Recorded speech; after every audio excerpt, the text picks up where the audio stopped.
Ladies and gentlemen, welcome to this week's episode of Radio Free Professional Wrestling. And it's also our season 2 finale. And what better way to cap off season 2 than to actually go and look at 3 of the biggest wrestling events coming this Labor Day weekend. And I couldn't think of a better person to be with than Jake from the Windy City. Jake, I'm here in the middle of it all this weekend. Not just that, with Dynamite on Wednesday, Rampage on Friday, and especially the big event All Out on Sunday. It's going to be a very busy week in the world of professional wrestling, and I'm so looking forward to chat about it today. Exactly. Now, before we start here, we are going to hit the control center and we're going to talk about some of the news stories that came out from the last week's episode of AEW after we posted the show Wednesday morning. This is your Radio Free Pro Wrestling Control Center. All the wrestling news you need to know. Now, Jake, coming out of last week's AEW Dynamite, how surprised were you that CM Punk lost the title in about 3 minutes? Still a little bit surprised about it, but it's interesting because last week in The Observer, Dave made it clear that it's still going to be the main event between Jon Moxley and CM Punk. So, yeah, and he mentioned it on Sunday night's main event as well, the past couple of weeks with Mike McGuire. Maybe they wanted to do like a huge surprise in that Cleveland show, but yeah, I mean, doesn't seem like there's going to be any backup plans for All Out. So we'll just see what happens on Dynamite this week, and see what the go home show will look like and how are they going to execute that plan going forward. Okay, so Jon Moxley is scheduled to do a interview segment this evening on AEW Dynamite TV going into All Out. And I got a feeling this is where they're going to make some kind of announcement for his main event match, his next world title defense. Now, I was at work Wednesday night when the match happened. I was looking on social media. I'm going like, okay, so the match is starting. I got like 20 minutes. I'll check about 20 minutes to see what's going on. And the next thing I saw was your poll going like, are you confused? Do you like this? Do you hate this? And everybody's like scratching their head going like, what the beep? what the F is going on? That was the entire discourse of Twitter last week. At first, initially, I was confused as hell. My jaw dropped, but thinking about it, over the weekend, and now it's several days past the discourse. I actually kind of like it. It has everybody talking about it. It brought like a very pleasant surprise for Moxley, and to me, this really legitimized Moxley even further, especially that promo that he cut right after the match backstage. And to be honest with you, like I'm really curious to see what's going to take place in the aftermath of this, because if you can see, in just right after the match ended, you can see CM Punk being carried away by the officials, and you can see him looking up around the crowd, feeling like he was so confused, or he felt betrayed by the crowd. So maybe this is the seeds being planted of a potential heel turn in the future. It's a good possibility. Now, coming out of that match last week, everybody had a theory about why in the world it only lasts 3 minutes. Some people thought it was a punishment from Tony Khan for the fact that CM Punk went into business for himself the previous week, that Heyman and the Pace I don't buy that. I don't buy that at all. I don't either. Honestly, when I came home that night and I watched that match, I went back and rewatched that kit about 3 or 4 times, and all I've got a feeling was he has so much weight on that injured ankle. I bet he just basically bruised it or twisted, and they had to go to a finish quicker than they wanted to. Yeah, that kind of makes sense because, like, they put a lot of pressure when he did that kick, and then he might have. Well, he kicked it with the right, but he might have like put a lot of pressure on his left when he tried to swing it around, doing that Pele kick.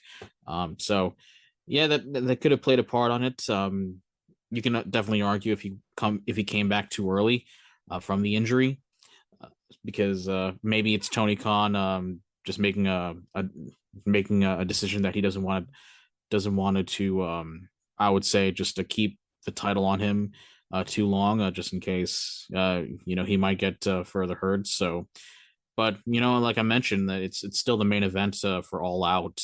It's there's still, I mean, there are rumors that it's not gonna. There are no backup plans as of right now. So yeah, still, yeah. I mean, the right answer is not there, and then people are still speculating about it, but that's kind of what I like about professional wrestling is that just sit back and see where it goes from here. Exactly, Jake.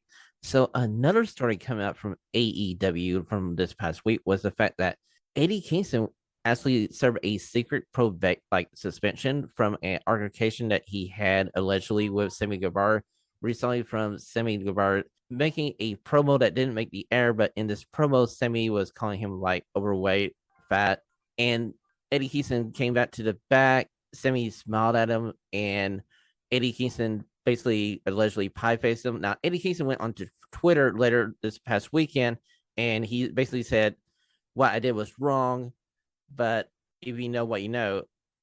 He was saying, "Hey, I was in the wrong, but Sammy did do these So, things." according to Sean Ross Sapp of Fightful Select, he had more details on the altercation between Sammy Guevara and Eddie Kingston that led to Kingston's suspension as of right now. So, according to the report, Kingston was mad that Guevara hadn't talked to him or cleared the content of a promo that was eventually edited off the show.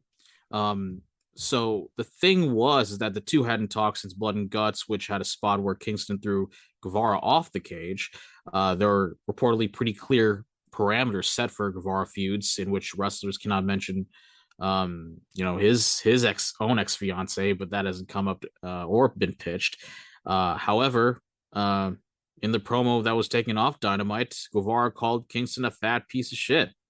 Kingston's problem was that it buried the match and it was set to beat Guevara at All Out, and it makes them both look bad if if the fat piece of what were to win. It's it's kind of look.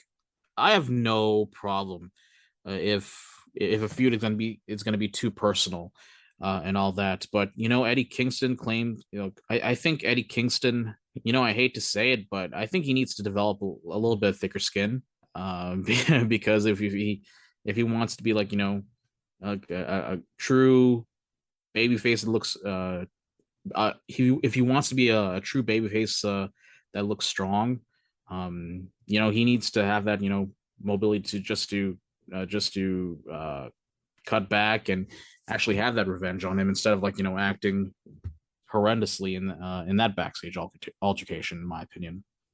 Now, do you see Sammy's response to, I guess, Eddie Kingston's tweet where Sammy was talking about he was playing the character where the character was talking about Eddie being overweight and stuff, but he would never approve a fan or somebody else like weight shaming Eddie Kingston. He basically told people like that to go beep off. Yeah, that makes sense. But I just you can I definitely understand his standpoint.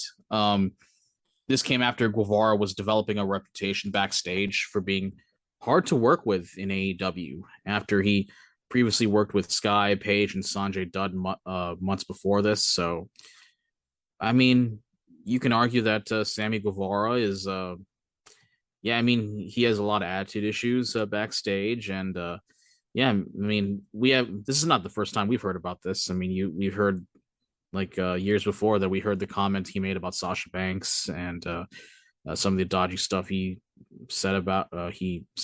But but to be honest, both him and Kingston are both at fault here. These two should at least remain professional in this type of discourse behind the scenes. Okay, so another news story coming out of last week's episode of AEW Dynamite, we saw a backstage segment where Thunder Rosa had to relinquish her AEW's Women's World title due to injury. Later on in the week, we found out that she's dealing with some disc issues in her back, and a timetable for her return is not known at the moment. She did go onto Busted Open Radio, where she has a weekly segment on Friday there, explaining the situation, and just wanted to clarify any rumors that maybe there was some kind of heat backstage with her and some wrestlers backstage at AEW. Well, first of all, AEW announced that in the interim there will be a four-way match to name a temporary women's world championship, and that will take place at All Out with Toni Storm, Britt Baker, Jamie Hayter, and Hikaru Shida battling for the gold.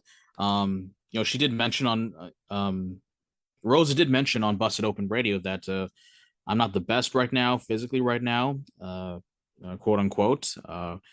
She mentioned that quote that I was in a lot of pain yesterday. A lot has been happening in the last couple of weeks, unfortunately, and she did mention she's going to be out of commission for who knows how long. But it's kind of unfortunate that this happened, and it was really weird how it looked last week on Dynamite. The announcement took place backstage instead of in the ring, which I was a little confused about.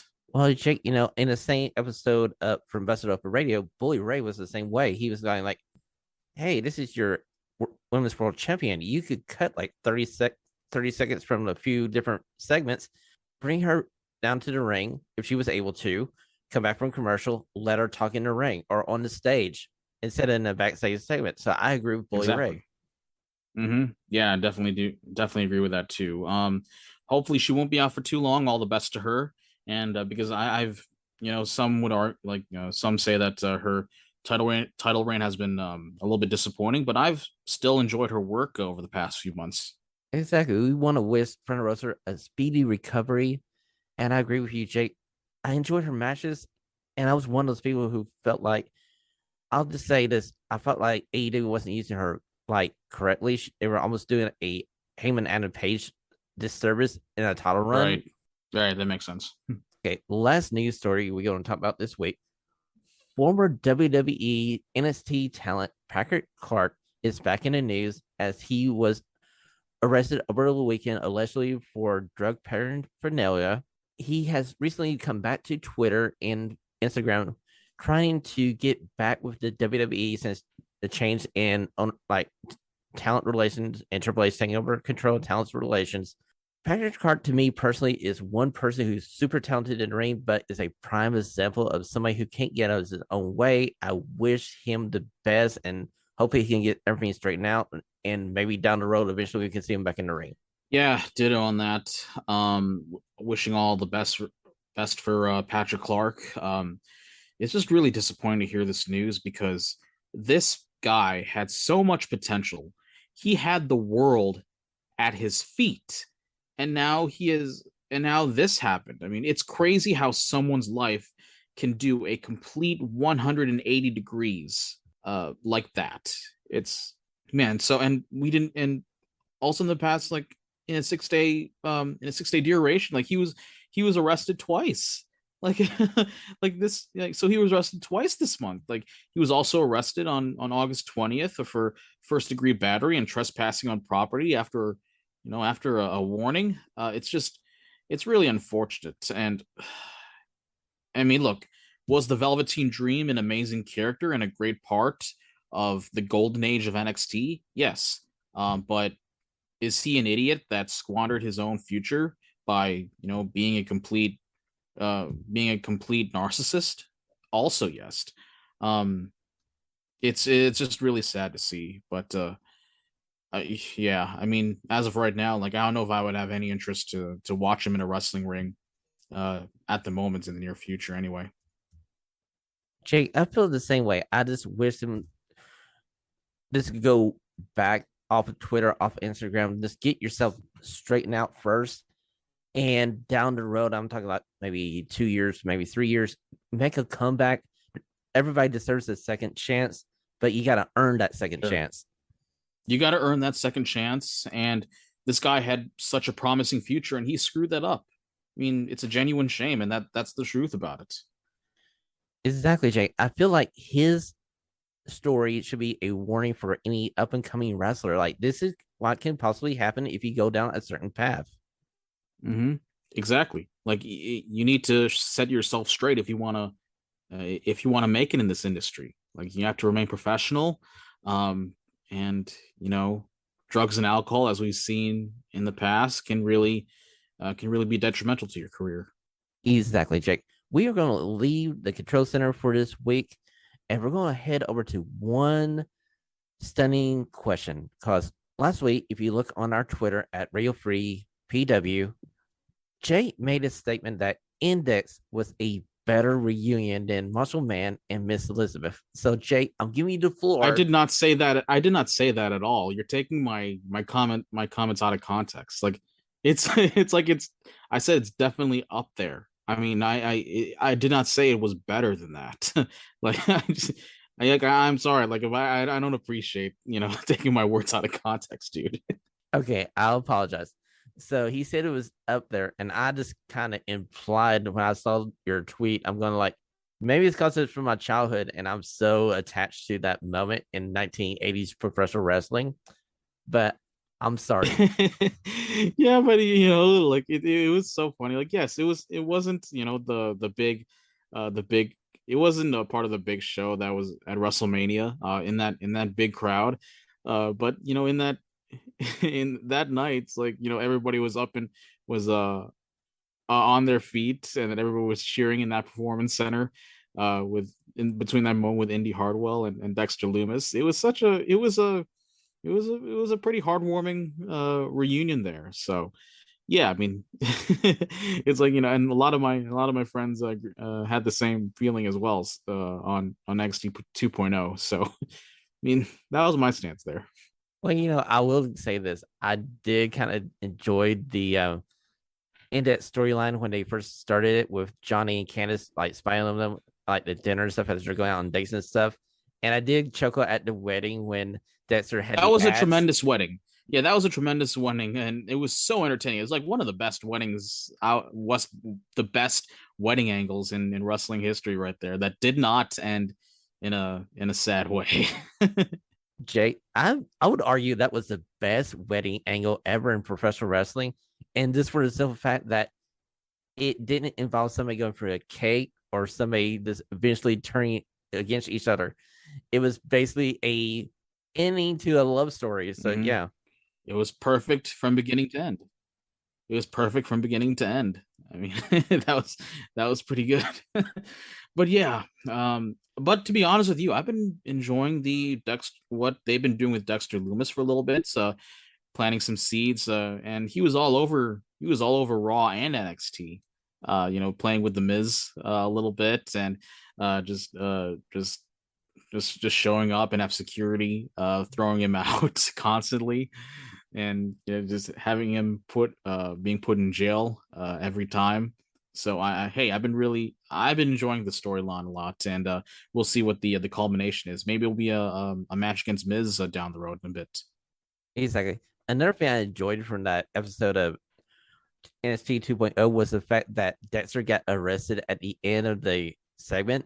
So there's this continuity from Raw to NXT 2.0 now that originally you would never have. Oh yeah, that makes me very happy. There's actually a continuity. There's actually continuity between Raw, the main roster, and NXT 2.0, where storylines can go in and out between both brands. And I'm really happy that we get to see Paul Levesque trying out his juices in both these products.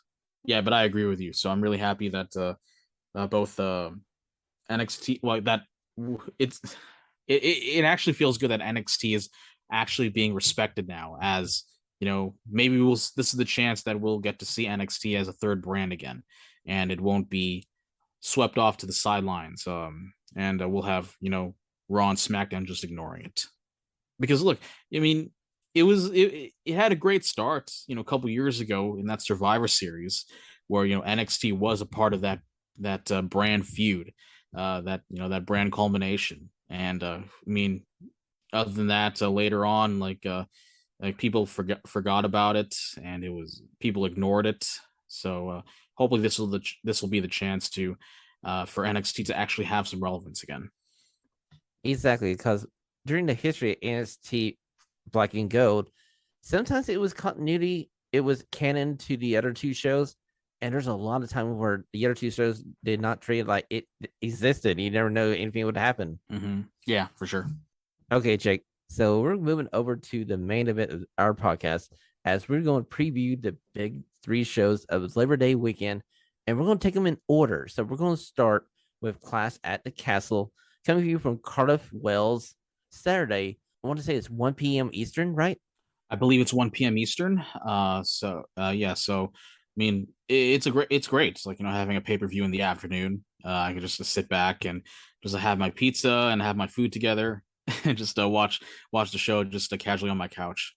This is the first time in almost over 30 years that the WWE will have a live premium event originating from the United Kingdom. So I'm excited to see this. And hopefully this will pave the way for more and more big events to take place in the UK and in Europe.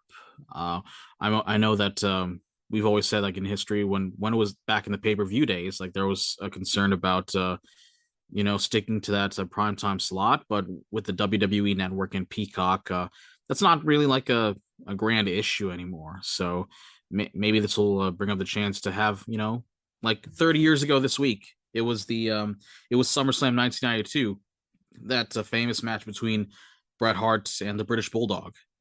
So hopefully this will give the UK a chance to hold their own premium live event and maybe a future pay-per-view in the near future. Exactly, Jake. So the first match we're going to talk about on this card, let's just start from the top. It's Drew McIntyre versus Roman Reigns for the undisputed WWE Universal title. Do you see the end of the Tribal Chiefs' almost 2-year reign as WWE champion? Yeah, I mean, that is the $1 million question, eh? Exactly. I mean, yeah, exactly. I would love to see it with Drew finally having his chance in his home country, the United Kingdom, but Roman Reigns is still on a good run. He's still on fire, and to be honest, I don't. I mean, I don't think this is the right. I just don't think this is the right time to do it yet. I still want to see that match between him versus The Rock at next year's WrestleMania in Hollywood for the WWE Championship. Though you can say that that match doesn't even need a title. It can just be have a feud about the family, who will be at the head of the table. So it could be, I mean, you can go that route anyway. But I still see Roman Reigns coming out as the victor, still having both titles in his hands after this event. Okay, so I'm going to argue the counterpoint here. I'm going to take Drew McIntyre to defeat the Tribal Chief. This for the simple fact that I feel like Drew McIntyre is the right person. You're in the right place. This is the first time you've been in the UK in 30 years for a big special event. So why not send all those people home happy and have Drew McIntyre win the title, and the Tribal Chief can win it back at Survivor Series or maybe at the Royal Rumble, and we can get to the Rock Roman Reigns feud at next year's WrestleMania. Yeah, that would make sense. I think a stip I wish they could have done was that maybe they'll split the two belts. I wish they could have split the two belts and have Drew win one of them. But they decided to continue with this route with the unified titles. Yeah, that's what I like. If I fantasy booked this, I wish that the titles would be split again, because we don't need to see those two belts together all the time anymore. But yeah, that's just my point.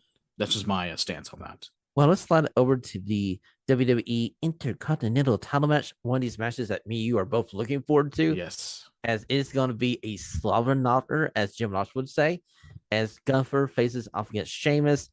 And we're going to be in for a classic two big men beating the heck out of each other match. Oh, I expect a lot of chops on their chest. I expect a lot of red chest, to be honest with you, and expect a lot of strong style, a lot of elbows, stiff elbows. Oh, this is going to be a good match. And I'm so happy to see with this Triple H run, from the past month, is that he's actually going out of his way to make the secondary titles mean something again.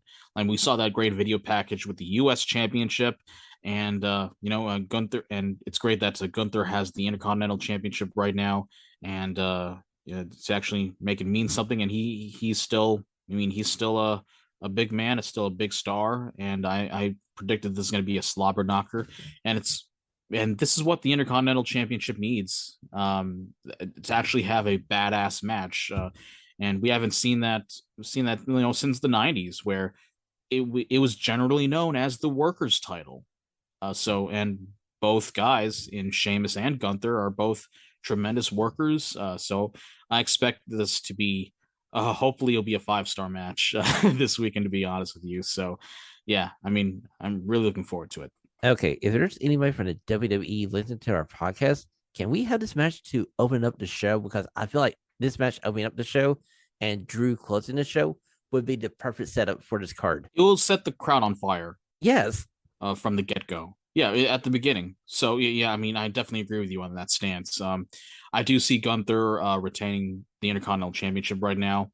But yeah, two great European wrestlers, and just battling it out for this for the Intercontinental Championship. Yeah, really. Yeah, I agree with you. This should be the show that jerks the curtain. Okay, so another thing I'm asking the WWE to do for this card, I want to see Jenny come out with Gunther and let Jenny be the manager of Gunther for this match, and let her help him defeat Sheamus. Can we have that, please? This is me, David. You know I'm listening to this now, right, David? You're listening. You're coming with great ideas, dude. You're a tremendous fantasy booker. Maybe you should have the book for a little bit. Well, if you've been listening to the podcast, I think everybody on the planet knows that I have a soft heart for Jenny. Yes, absolutely. Okay, so on to our next match, and we're going to go to the 6-woman tag team match. As surprisingly, Io Sky and Dakota Kai are coming off a loss from Monday Night Raw in their WWE Women's Championship match against Raquel Gonzalez and Aaliyah. But they're going to face. Go ahead. I was really confused about that Raw main event last night. I was like, that was interesting. Why did they go to that direction? I'm not a huge fan of Aaliyah right now. She's definitely got some improvement to do. But yeah, it was really weird last night. I wasn't a fan of it. This thing, Aaliyah and WWE champion in the same sentence, doesn't seem right. Yeah. Yeah, it's weird. And it kind of spoils the fact that 2/3 of this tag team has already been defeated once, because you're coming into this high profile match with them versus Asuka, Alexa Bliss, and Bianca Belair. And I feel like the first loss for this group of Bayley and Dakota Kai and Io Sky should be in Cardiff in this match. Mm-hmm. Yeah, I definitely agree with you on that. It's gonna be interesting where this match is gonna go.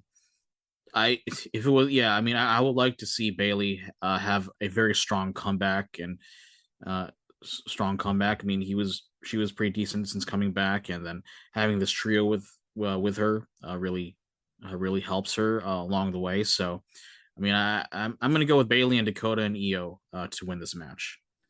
I'm with you, Jake, especially after how Monday Night Raw ended.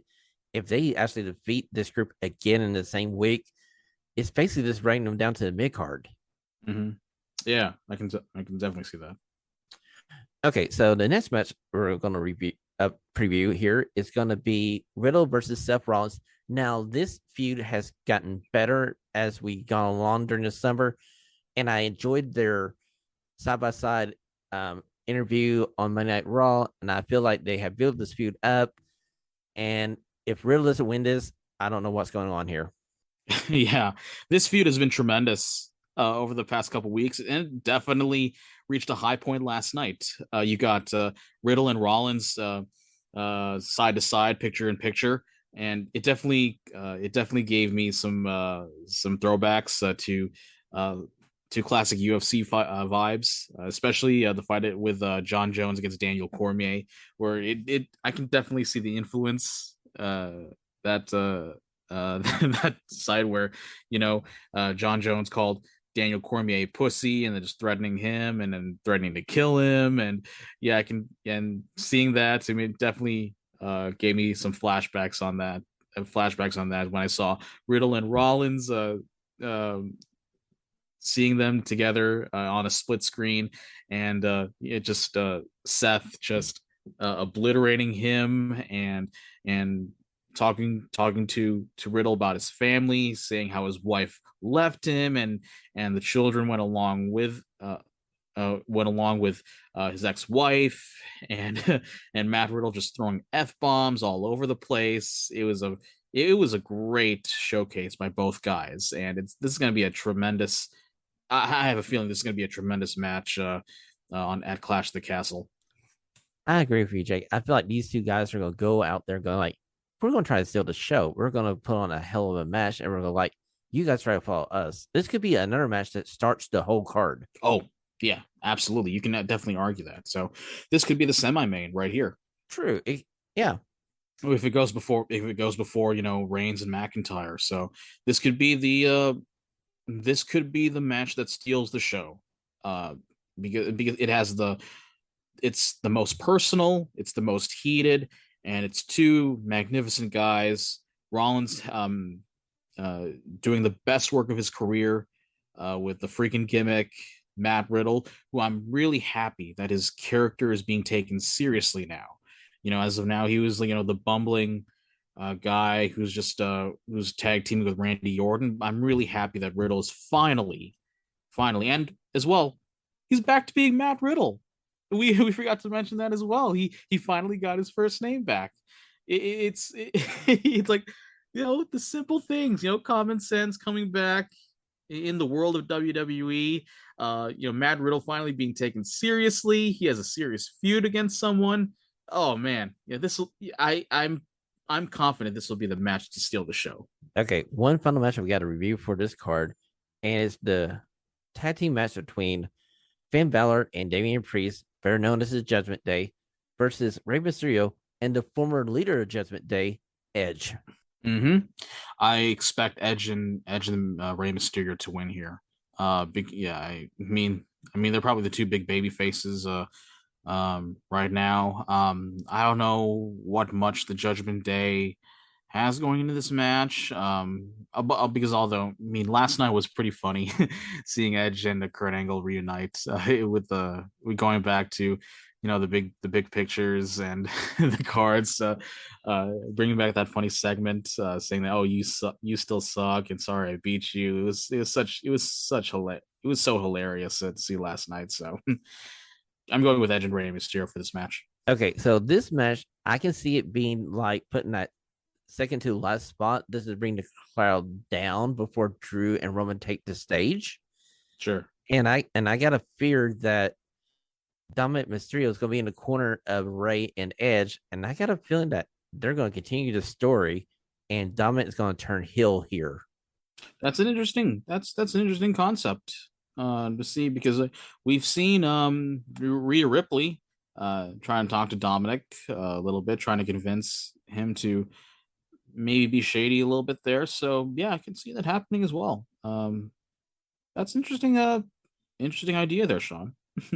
And especially if you saw Monday Night Raw where they were facing off with Judgment Day, and you see Dominic in a ring with a kendo stick, and he's facing off against Rhea Ripley. And I know WWE, he's not going to swing it. So eventually he's going to do something stupid and give it to her, and he literally does it. And I got a feeling they're going to continue this in order to do another match where you can have an intergender 6-man tag match where you can bring Beth Phoenix in. As Edge would say, she's a badass. That'd be a good idea. That's I would put that in Survivor Series, maybe a few months away, and if we can see that again. So yeah, if you can see there, Dominic tried to face off with Rhea, and then he was very hesitant. So it's really interesting to see that development. Ladies and gentlemen, that was your preview for Clash at the Castle. Now we're going to slide over to Worlds Collide as we bid farewell to NXT UK. And let's talk about the main event, what should be the main event of this card. It's going to be Braun Breaker versus Tyler Bates as we unify the NXT UK title and the NXT 2.0 world title. Mm-hmm. This is going to be a very interesting match. Talk about two polar opposites in Braun Breaker and Tyler Bate. I mean, we've seen Tyler Bate doing tremendously well in his reign as in NXT UK, having tremendous matches with Walter, pretty badass matches, and then. But to be honest with you, I still see Braun Breaker as the big star here. So I'm definitely going to be. I think it's going to be a decent sized match. I wouldn't be surprised if it goes like 10 or 15 minutes. So, but I am going to say Braun Breaker is going to come out as the victor here. Okay, so I do believe Braun Breaker should be the person to beat Tyler Bate. I mean, Tyler's a good wrestler in his own right. I love Mustache Mountain. They were a good tag team. I just wish they did this split sooner so we could have seen more of a babyface run for Tyler and a heel run for Trent Seven, because that was a great story and it kind of came to a abrupt end here. Yeah, because of the end of NXT UK, unfortunately, and they're going to be taking a break right now. So, yeah, I wish they could have continued with that storyline, but we're not going to see that anytime soon. But my fear about this World Collide card is you could literally get this card off to the wrong foot if every title goes to the NXT 2.0 people. Okay, Jake. My fear coming into this card is what happens if NXT 2.0 sweeps the night, they win all the titles, and basically it's a barrel of NXT UK talent. Yeah, I don't think it's going to happen.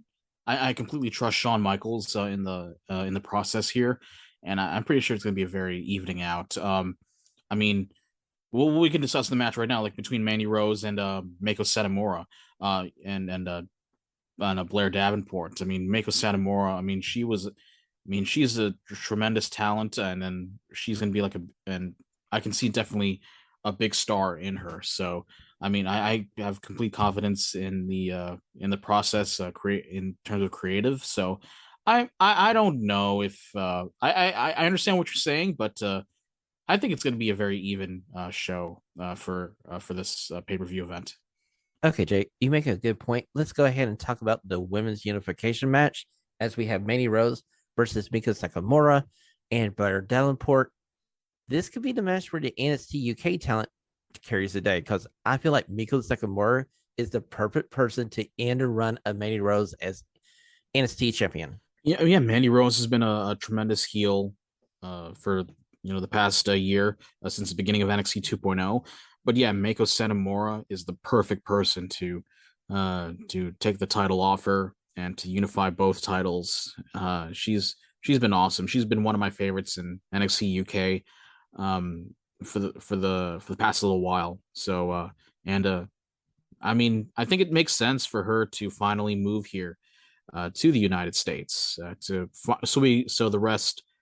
the rest of the country can finally see her and on big time television on the USA Network. So I definitely believe this is the time for Meiko Satomura to win it all on this match. Exactly. Ladies and gentlemen, that's the only two announced matches on this World Collides card. We'll probably know more this evening as we're recording Tuesday prior to NXT 2.0. So check our socials at Radio Free PW as we'll make more match picks as they come our way. So, Jake, it's time for the big one, the one you're going to be at. Let's preview AEW All Out. Yes. Oh, my goodness. And yeah, I'm going to be at Dynamite this Wednesday, and traffic is going to be a nightmare. I mean, I've driving on the highway going to Hoffman Estates to the Now Arena. It's very difficult because AEW is still on demand. It still sells out the Now Arena ever since the seeds were first planted from the All In event with Cody and the Bucks. So it's going to be very busy, and Sunday it's going to be a long day as well because I'm going to be Saturday and Sunday because Saturday so I will attend Dynamite, Rampage, and then Saturday morning I'm going to be attending the Q&A session with Dave Meltzer and Brian Alvarez for Wrestling Observer Live. They're going to be in Chicago, here in the Chicagoland area, to do a Q&A mailbag session, which I'm really looking forward to, getting to meet them in person and then having a photo op and autograph session with them. Sunday, Pro Wrestling Tees, based here in the Chicagoland area, is going to be throwing out a party for several hours in the early afternoon before the All Out event. Gonna be having a party. There'll be a lot of food involved in the parking lot. They'll be selling some shirts. Probably gonna be out volunteering to sell some merch as well. So, and gonna be with my friend Scrump over there, part of the Pro Wrestling Tees family. It's gonna be a very lit weekend, and got all my tickets in place. It's wow, and you can probably hear me on the after party on Sunday night's main event, right after All Out. So you can hear my thoughts on that. So that's what I'm planning to do. But I mean, who knows? I mean, traffic might coming out of the event, so it might be a little bit of a nightmare. So I hope I'll get to be as part of the after party to get my thoughts in. Okay, Jake, let's go ahead and let's preview this. I'm going to start with the match that I'm kind of looking forward to. One of a lot of matches I'm looking forward to. It's Ricky Starks versus Powerhouse Hobbs as the friends collide. Mm-hmm. Yep. Yeah. I mean, we get to see Ricky Starks come out of his own shell. He's been he's been doing very well as a baby face, and we saw a couple weeks ago when Powerhouse Hobbs just clobbered him with that right hand, just betraying Ricky Starks and culminating the end of Team Taz. Yeah, I mean, this is a great showing. I mean, this could be a moment right here. It's going to be like a David and Goliath type of situation, where the little man is trying to outweigh the big monster in Powerhouse Hobbs. But I mean, Ricky Starks is on fire at this point. I do predict that he will come out as the winner here. Okay, Jake. One thing I don't want to see in this match, I don't want to see the factory within 400 miles of this match, because I feel like the factory would bring this down. I feel like this is a coming out party for Powerhouse Hobbs and Ricky Starks. And like you, I would go with Ricky Starks. Let's push this guy to the freaking moon because he is on fire. He should have the TNT championship very soon. So, yeah, that's my stance on that. Okay, so the next match coming up we're going to preview is Christian Cage versus Jungle Boy.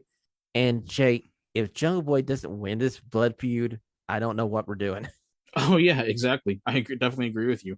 I mean, Jungle Boy has been doing doing very well in his promos, especially this personal feud against Christian Cage. He's. I mean, look. I mean, Christian is such a great heel in this feud. Just taking stuff personally, just cutting amazing promos, just bringing up Jungle Boy's family, saying how his dad died, and the rest of his family will side with him. Oh man, this is such an awesome program, a magnificent program right here. I mean, I agree with you. I mean, this better be the shining moment for Jungle Boy here, because I really want to see him like come out on his own. But I have a feeling that Luchasaurus will be heavily involved here, and I could definitely see a possibility of finally commencing that full heel turn, fully commencing that heel turn and turn on Jungle Boy and cost him this match here. I could definitely see that probability as well. I can see that, Jake, and honestly, to me, that would be a letdown in this feud here. I feel like a loss by Christian Cage here, clean to Jungle Boy, is the best call. It wouldn't hurt Christian at all, and we could have that heel turn on the AEW Dynamite show coming out of All Out. Yeah, you could definitely see that happen too. Wait till the aftermath. Yeah, exactly. Okay, we're going up to our first of a few trio matches, as we're going to talk about Wardlow and FTR versus Jay Lethal and the Motor City freaking Machine Guns. Wow. It's great to see Sabin and Shelley here on AEW. Really looking forward to this match. And my goodness, like FTR against the Motor City Machine Guns. I would love to see them, those two teams of battling out to each other on their own type of tag team match.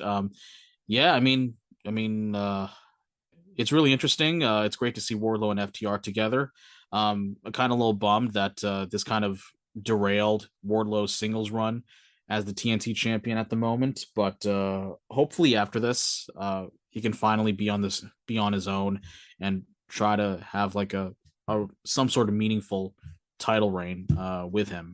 But I mean, this go. I mean, I could see this go either way, but I do expect Wardlow and FTR to win this match right here. Exactly. I agree with you, Jake. I see Jay Lethal taking the pin from Wardlow, but I'm happy that this is the match and not Jay Lethal, Sante Duck, and Sting being the trio for the heels. Mm-hmm. Because this match is 1,000 times better with the Motor City Machine Guns and this, and I'm hoping we're going to see the Motor City Machine Guns a little bit more often in AEW TV, and we get to see, like you said, a match between FTR and the Motor City Machine Guns. And never in my life would I think this would be a possibility. Now here we are. Now here we are. But yeah, I mean Sanjay. Yeah, I mean they couldn't use Sanjay Dutt and Satnam Singh to this match anyway. I mean Satnam Singh. I mean he still has a lot of improvement to do. So I can understand why they Tony Khan decided to go with the machine guns here. Okay, so let's slide up to the AEW World Tag Team Title match as Swerve in Our Glory faces off against everybody's favorite tag team because everybody loves the Acclaim. Scissor me, Jake. Woo! Sweet! The Acclaimed against Swerve in Our Glory. Wow. I'm gonna put some fingers on you too, man. Wow. I don't know what to say first here. I mean, the Acclaimed are finally getting over as a babyface tag team, as a babyface talent. So talented, great on the mic, but Swerve in Our Glory is as the tag team champions. I mean, they've done pretty well together, which I did not expect at first. But I didn't know where this would go as the tag team champions. I mean, this will be pretty fun to watch here. I'm gonna take a risk here. I'm probably gonna say that the Acclaim will win the tag team titles here because they're on fire at this point. See, if you take the titles off of Swerve in Your Glory, you can break them off into two single wrestlers and they can go their own way, or you want to do a few of them, that will be perfectly fine. I just don't want to see the Acclaim get a loss here because this is a big time match for them. Mm-hmm. Yeah, that's what I'm saying. I agree with you totally. And I feel like give them a month or two title run because all the other tag teams are involved in the trios tournament. And once we get the trios champions, you can send another heel team after the Acclaim. And if you're not happy with the performance of the Acclaim as AEW tag team champions, you can get the belts off of them. Yeah, exactly. I mean, you take the titles off Keith and Swerve. I mean, those two can have they can be tremendous as singles talents. I mean, they can just go their separate ways just quietly. But yeah, I mean, this is too big of a program for the Acclaim to lose here. I mean, I can see. I really want to see them have that chance here, and I really want to see them get the big win here. Maybe they'll have a feud with the Ass Boys for the tag titles, which that could be the negative on that aspect. But yeah, I could. I mean, an interesting match would be FTR against the Acclaimed. That would be a badass program right there for the tag titles. Exactly. Okay, so we're going to move up to the AEW Interim Women's World Championship match as we have Toni Storm versus Dr. Britt Baker, DMD, versus Jamie Hager and Sheeta. Jake, who are you taking out of the four top women at AEW Professional Wrestling? Ooh, I don't think, to be honest with you, I don't think Britt needs this because she has a magnificent personality. She's already over with the majority of the AEW community. So yeah, I don't know if she needs it right now. I'm definitely siding towards Toni Storm because she's been winning over the crowd with some of her matches the past couple months. And I you can definitely argue that she's on fire right now. I definitely want to see Toni Storm get that win here. Okay, so David's going to turn this podcast off at this moment because I want to agree with you. I want to see Toni Storm with the AEW Women's Interim World title. Mm-hmm. Yeah, and maybe we'll see the combination with her and Thunder Rosa maybe down the line. So yeah, I mean Tony Storm, she's amazing. She's been doing well in her matches, and something that the women's division really needs is having that clear cut baby face that can hold the division, intact, and having that badass baby face to hold that division together. And I will agree with you too, Jake. I feel like Britt Baker has transcended the AEW Women's World Title. She doesn't need a title to be anything. She made the freaking title what it is. Mm-hmm. Yeah, she made it what it is. Yeah, I mean her personality has already eclipsed a world title reign, so she can still get over in any crowd. So yeah, I mean I don't think she needs it. The only other person I can see winning this match maybe be Jamie Hager. This in case you want to start the feud between Jamie and Britt Baker, but they're so good together. I don't want to break that trio up. Yeah, I agree with you. I mean, Jamie and Britt are so magnificent together in that in that stable right there. I mean, they have tremendous chemistry when they do tag matches together. Yeah, I mean, they could go that route. It's a possibility, but yeah, I just rather would like to see them just stick together as of right now. Okay, let's go up to the AEW World Trios Championship.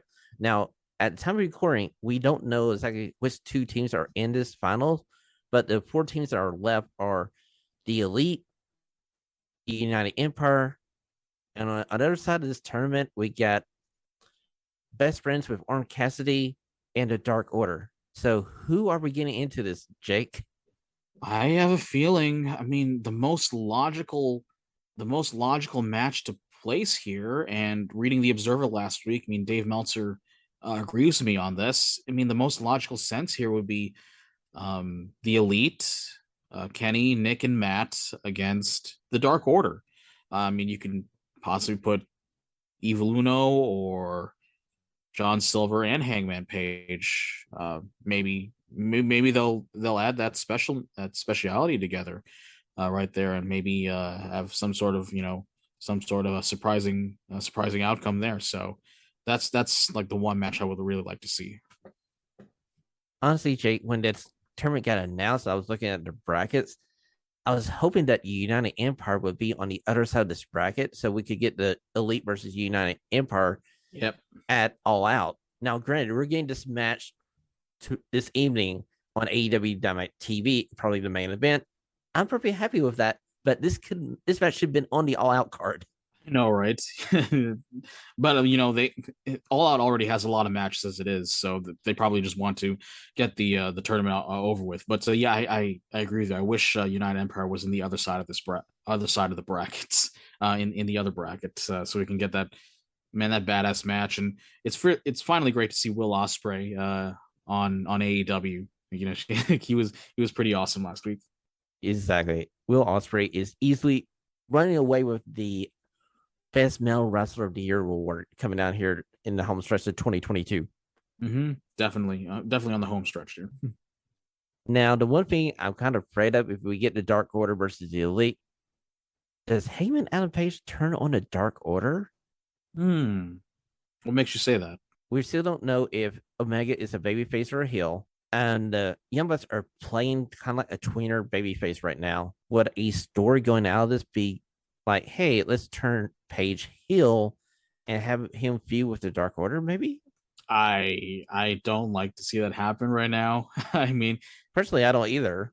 Yeah, I mean, Hangman's already. I mean, he's still over with the crowd. He's still a good baby face. I mean, if it was up to me, I'd still have him affiliated in some way of the Dark Order, but I'm still hoping for that Punk I'm still hoping for that Punk Hangman feud, at least in the next few months there. So, just want to keep it in that aspect. Okay, so let's talk about the possible main event here, as we're going to assume that it's going to be Jon Moxley versus CM Punk for the AEW World Title here as our main event of the show. Who do you have, Jake? Oh man, I do expect Mox will be booed out of the building here, and I'm gonna be probably gonna play along with that as well. Since this is Chicago, I mean, I'm guessing they'll go with Yeah, this is pretty interesting.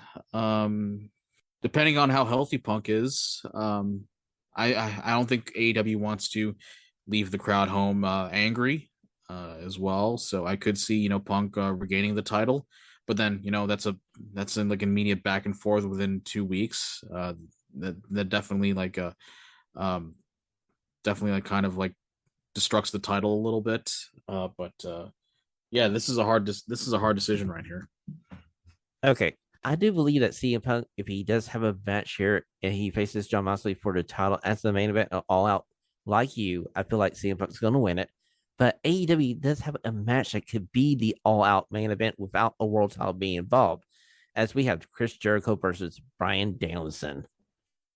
Mm-hmm. Yeah, this will be very fun to watch here. I mean, this is. I really like what they did on Dynamite last week when Danielson confronted Jericho on some things. I mean, who is and there? It's a simple program right here. Who is the better wrestler? The better wrestler. I mean, you got Jericho saying that he's the last remnant of Stu Hart's dungeon, and then telling Bryan that he knows more about wrestling than he will ever will. And this will be a very fun match to watch. I mean, don't forget there is that outside thread of Daniel Garcia, and I don't expect that him to be not to be involved in this. I mean, I could see maybe the possibility of Daniel Garcia swerving everybody and maybe costing Bryan this match here against Jericho. Jake, I can see that too. And if he does that, man, in that place and being in Chicago, he would be a big heel, almost as big of a heel as MJF. Mm-hmm. Yeah, absolutely. I mean, as regards to his promos, I mean, there's still a little bit of work there, but after his matches against Bryan the past few weeks, he's a convincing wrestler, and he's getting up there in the entertainment echelon. So, yeah, I mean, he could be as much of a big heel in the company. So I'm really intrigued to see how this will play out. I am as well, Jake. Now there is also a casino ladder match that probably would be probably kick the show off. Like Class of the Cat, like World Collides, we don't know who's in that match yet. We'll probably find out this evening on AEW TV. Please go over to Radio Free PW on Twitter, and we'll list our picks for the winner of that match as soon as we know the people in it. But Jake, here's another possibility: the winner of that match goes on to face Moxley the same night. Yeah, that could be a good idea there too. Ladies and gentlemen, that has been your preview for the biggest Labor Day wrestling weekend in a long time. Jake, I hope you are well hydrated, rested up, because you're going to be balls to the wall here. I mean, drinking lots of water, probably getting a few snacks, and yeah, I mean, hopefully not a lot of alcohol, because wrestling fans can be can be a little bit crazy there. But yeah, Sunday is going to be very hectic. So, but again, thanks for having me, Shawn. This is a great preview, and hopefully people will enjoy this podcast. And hey, please, if you haven't yet, please subscribe to our podcast. Listen to us on Apple Podcasts. Give us a 5-star rating or any type of rating you want. Give us a well thought out review, and just give us some feedback to see how we're doing so far with this new iteration of Radio Free Pro Wrestling. You can follow me on Twitter at Jake Olinar, ALLONAR, and yeah, just follow us here at Radio Free Pro Wrestling on Twitter, and join our Facebook group as well. And all of you index lovers can find me on Twitter at RFPW host Shawn. To send your hate tweets and all that good stuff that way to that Twitter account. And like Jake said, follow the show on Twitter at Radio Free PW. And until next time we see you, stay stunning. Jake, have a great freaking weekend. Oh, thank you, Shawn. It's going to be so lit this weekend. Top guys out. This is Sergeant Arms of Christina on behalf of the guys. Thanks for listening to today's show. Please head over to Apple Podcasts and leave a 5-star rating and a review. Until next time, the liberation continues.